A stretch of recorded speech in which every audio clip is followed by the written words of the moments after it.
안녕하세요. 하나님의 말씀을 배달합니다. 요교교회 박연석 목사입니다. 오늘 묵상할 본문은 에스더서 8장 11절에서 17절까지의 말씀인데요. 제가 11절에서 13절까지 봉독하고 함께 묵상하도록 하겠습니다. 조서에는 왕이 여러 고을에 있는 유다인에게 허락하여 그들이 함께 모여 스스로 생명을 보호하여 각 지방의 백성 중 세력을 가지고 그들을 치려하는 자들과 그들의 처자를 죽이고 도륙하고 진멸하고 그 재산을 탈취하게 하되 아하수에로 왕의 각 지방에서 아달월 곧 12월 13일 하루 동안에 하게 하였고 이 조서 초본을 각 지방에 전하고 각 민족에게 반포하고 유다인들에게 준비하였다가 그날에 대적에게 원수를 갚게 한지라. 결국 에스더의 책임감, 자신이 받은 하나님의 은혜를 자기의 것으로 끝내지 않았고요. 다시금 아하수에로 왕에게 목숨 걸고 나아가서 하만이 쓴 조서를 뒤집을 명령을 얻어내었습니다.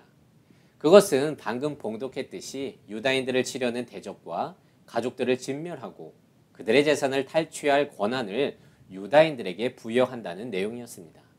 그리고 그 소식은요 매우 급했기 때문에 욕졸들이 왕의 일에 쓰는 준말을 타고 급하게 전달하였습니다. 그런데 여러분, 이 장면은 내용만 다를 뿐 이전 하만이 했던 그것과 별반 다를 게 없죠. 이를 통해서 우리는 두 가지를 보게 되는데요.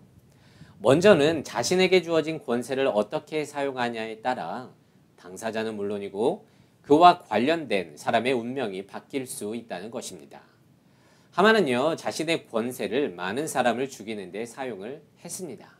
하지만 모르드게와 에스더는 자신에게 주어진 권세를 위기에 처한 사람들을 살리는 데 사용했습니다.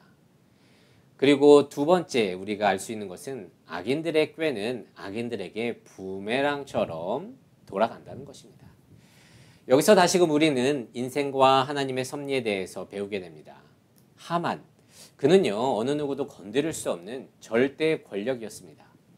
그가 사사로운 자신의 감정에 의해서 유다인을 죽이고자 하는 악랄한 권모술수를 써도 어떤 누구도 막을 수 없었던 이인자였다는 말입니다. 하지만 인간의 생각을 뛰어넘는 타이밍에 하나님의 역사가 일어났고요.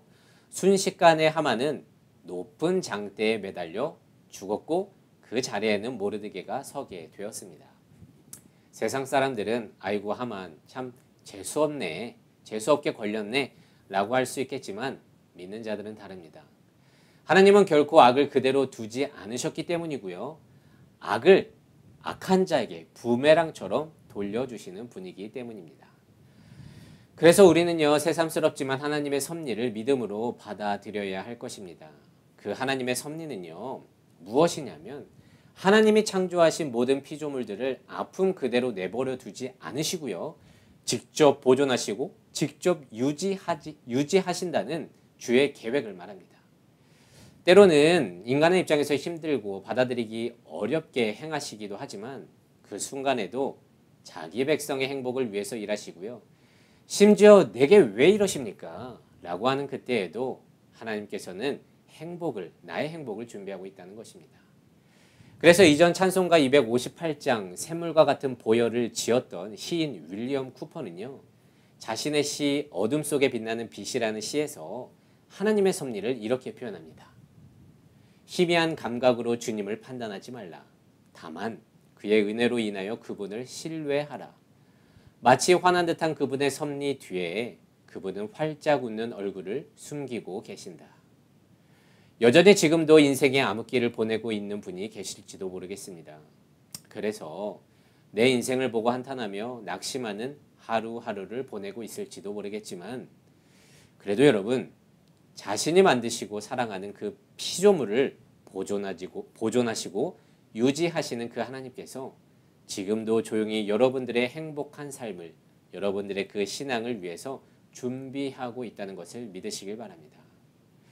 그래서 내 머리로는 참 이해가 가지 않는 그 섭리를 결코 포기하지 않길 바랍니다.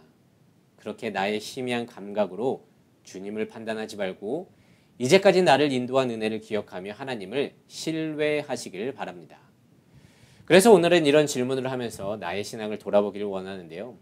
나는 내 인생에서 일어난 극적인 하나님의 섭리를 경험한 적이 있습니까? 만약에 있다면 다시금 그때를 떠올리면서 하나님의 은혜를 기억해 주시고요.